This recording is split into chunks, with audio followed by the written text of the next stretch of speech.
Hey folks, I'm back. Assalamu alaikum wa rahmatullahi wa barakatuh. Peace and blessings be upon you all. Guys, today I want to talk about something, and that is training. Yes, that's right, training during the month of Ramadan. I'm sure you guys out there have so many questions to ask. What kind of training do you do? How do you train? What kind of sets, reps, exercises do you do? What do you eat? How do I maintain my mass and still stay lean? How do I maintain my fitness and strength without losing it because of the fact that I'm fasting? These are the sort of questions that I want to delve and look into and explore and explain. And I'm going to try and simplify things as much as possible. But first of all, I want to give you my example. My example is this. I am actually training on low fuel. Yes, that's right. Because we depend on fuel too much. And I'm not saying fuel is not a necessity. I'm not trying to undermine fuel. But we depend on it too much.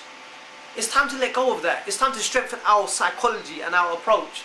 Imagine this. I myself have been training at times where I'm feeling tired.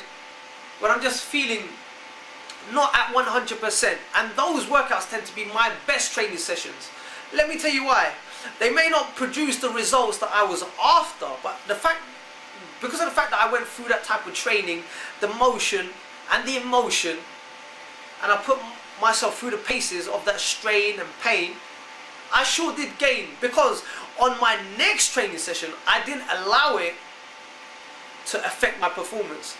And it always alternates. First you have a good day, you have a bad day, you have a good day, you have a bad day. Sometimes it works like that, or that you'll get a succession of good days and then a succession of bad days. It just depends. It always fluctuates. But what I am trying to say is, it's all a part of becoming stronger. You need those weak days to help you motivate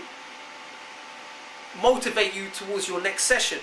It's like this, that you don't accept failure. You don't accept the level, the standard that you're at. So therefore, on your next training session, you will apply more effort, more energy and enthusiasm and passion towards that training. That's the way that I look at it at the end of the day. My failures are my successes. Of course that you know this already, but I'm just here to remind you of what you already know. So people, also I want to highlight something. I want to share this with you. It's only been 5 days of my fast. And my stomach, my midsection is already looking lean. I can see the obliques coming out and my six-pack even more tighter. Because of the fact that I've been fasting for 18.5 hours. But let me tell you something, I didn't come in the intention of leaning up during this fast. I didn't come in the intention of that, because if I did, it would defeat the whole purpose of my fast.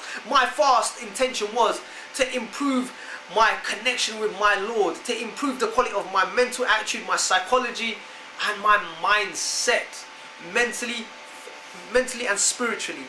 Those were my aims. But as I'm doing this, I'm also getting physical gains from it. So my advice to you guys out there is, don't pay too much attention on food. Yes, that's right.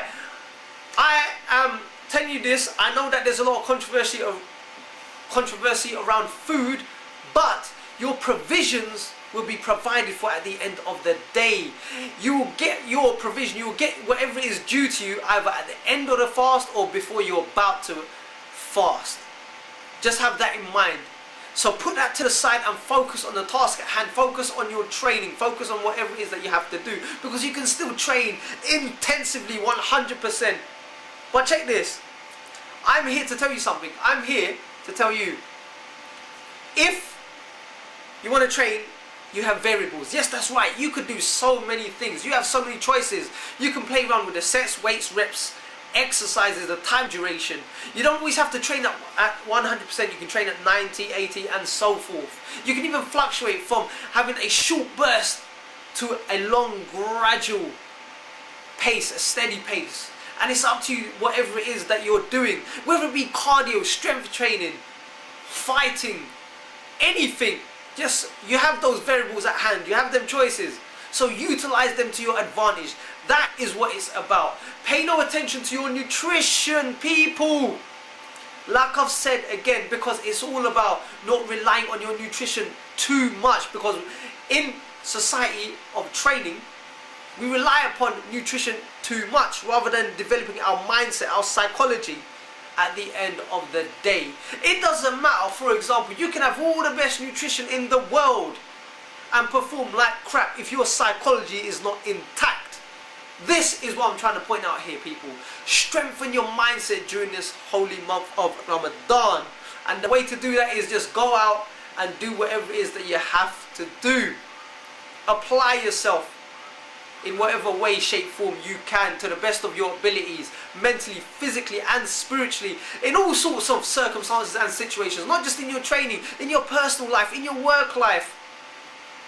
And that is the core message that I have to leave with you guys out there. So people, I hope that's been useful, I hope that's been insightful.